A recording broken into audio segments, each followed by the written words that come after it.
Hey guys, Marc Seymour TRG here, and thanks for joining me for the riteSCAN deep dive into purchase orders. I don't think anything more needs to be said. We're all familiar with a purchase order. Let's just simply sign in. And as per usual, riteSCAN presents us with the inventory landing page. I am using the riteSCAN Windows touchscreen client for demonstration. As with anything, feel free to browse the Android mobile deep dive videos, and there you will see what the handheld clients would look like should you be using mobile devices or handhelds. Okay, so let's fly straight into it. I'm going to jump straight onto the Orders tab, and I'm very quickly going to pop the PO receipt all. Now, there is a whole host of functionality and administration settings that can be applied here. We're going to start off very simply with a PO. And what riteSCAN does, as soon as I enter that purchase order number, riteSCAN calls SysPro and returns immediately with the stock code, the quantity outstanding, what's been received, and the total order quantity. So here we can see we've got order number 489. The supplier is Bicycles Unlimited. We have already received 16 of the B100s, and we have an outstanding quantity of 10 for lot 100 and a further 4 for the B100.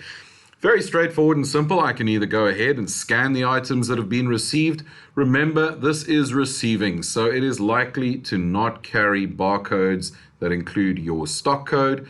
Here, if your supplier is barcoding goods and that particular barcode carries their stock code, we can use their stock code captured in specific fields in SysPro, which when scanned will automatically call up your SysPro stock code, meaning you do not need to potentially label everything you receive if that is the case.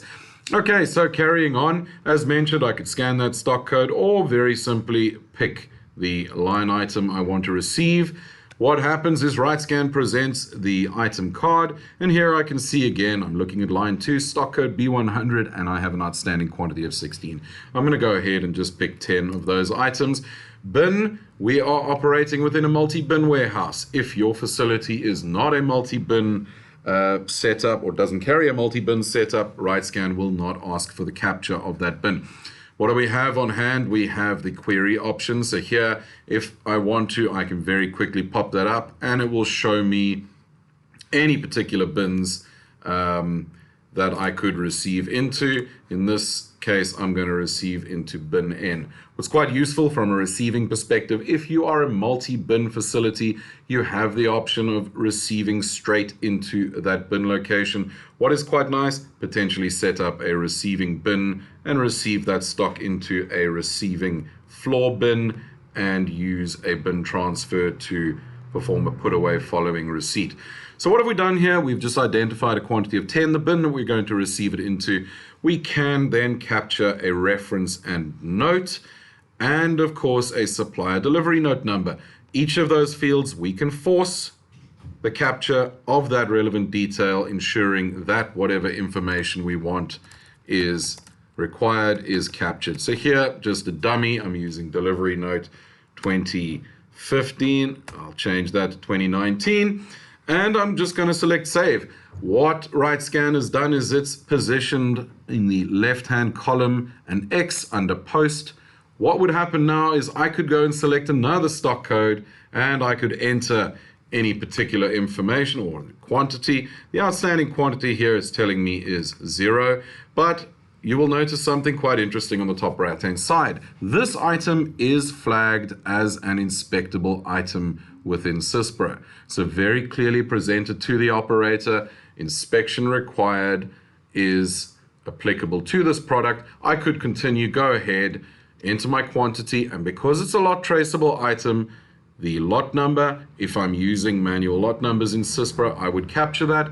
If we're using automatic lot numbering, riteSCAN will obviously not request the capture of that lot detail. What riteSCAN also does here really powerfully is it allows for the configuration of lot numbers for manual lot entry. So if I want to use riteSCAN for the creation of a particular prefix or suffix or whatever configuration for my lot numbering at receiving, we can pre-configure that and use riteSCAN to suggest the next lot that we want to use, thereby allowing far more versatility in our lot numbering within SYSPRO. So we won't process here, we'll just carry on back. Just to demonstrate, the only line that is going to post through is the only line that has a quantity captured against it. Still, again, with that X. If I went ahead and selected post, what's going to return from riteSCAN is any particular warnings that SYSPRO wants me to see. So right here we can see that riteSCAN is telling us that the quantity exceeds the permitted supply variance percentage of 2.5%. These warnings you can enable or disable. In this particular instance, I have a variance percentage applied to this product, 2.5%. Do I want to continue? Either a yes or no, or a hard stop, or not at all, your choice. In this case, I'm just going to say yes, and riteSCAN is going to return with a post-successful message. That purchase order receipt has been processed.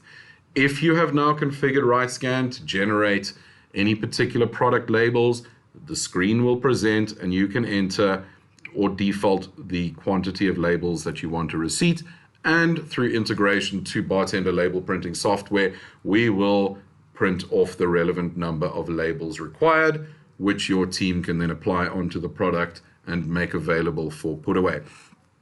Just a couple of things to note on this screen. You will see down the bottom right is the pallets option. Here, if you have taken a deep dive look into pallets on one of the other videos, you will already know this.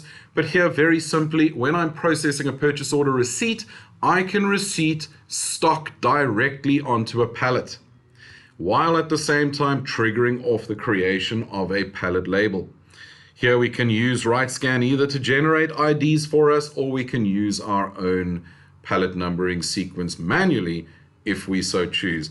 So here, very simply, riteSCAN can process the PO receipt, print off any product labels, and receipt onto a newly created pallet if you so choose in a single transaction.